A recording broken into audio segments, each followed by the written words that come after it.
কৃষ্ণ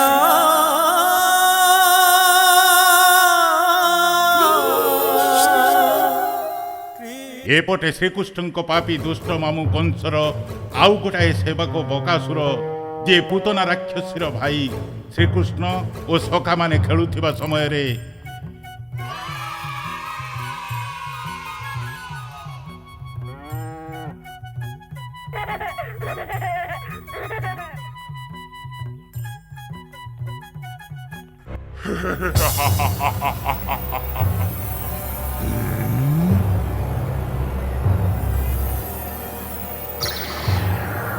विशालकाय बग रूप धरी ब्रज को आसिला।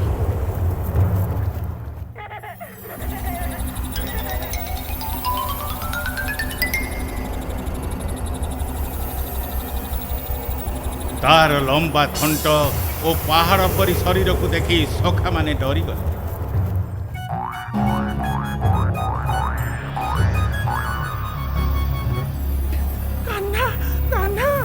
आमे सरोवर निकटरे एक भयंकर बग को देखीचु। तार थंट खंडा परी तीक्ष्ण और लंबा।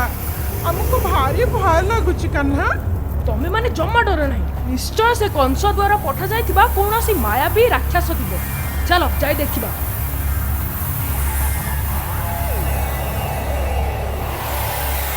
आज ये जानी पारिबो जे कंस महाराजଙ୍କ सहित शत्रुतार फल केते मीठा।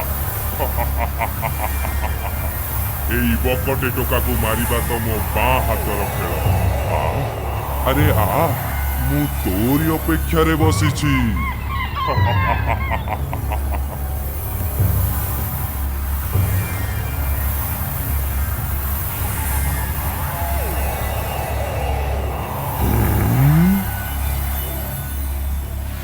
सखा ये तो कंसर सेवक मायावी राक्षस बकासुर।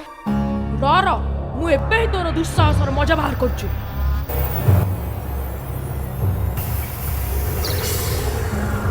गोकुलर दुष्ट कृष्ण मु पूतनार भाई महाबली बकासुर मो हाथरे ही तो हत्या लेखा जाइछि। रे मायावी बकासुर बक बक बंद कर। ने एबे ही तो पुतना पाखु पठी दउची। बकासुर कृष्ण को मारिबा उद्देश्य रे आक्रमण करिदेला। कृष्ण और बकासुर मध्य भयंकर युद्ध होला। केतेबेले से निज असल रूप रे आउ केतेबेले बग रूप धारण करुथिला। से अति बेगरे कृष्ण को निज थंटरे धरी पकाइला।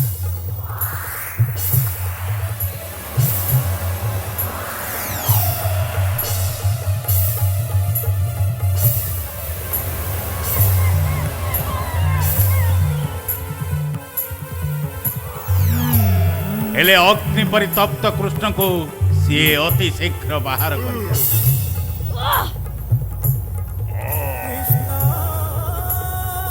अंतरे लीलाधारी कृष्ण बकासुर को चीरी देला। समस्त सखा माने आनंदित होई नाचु।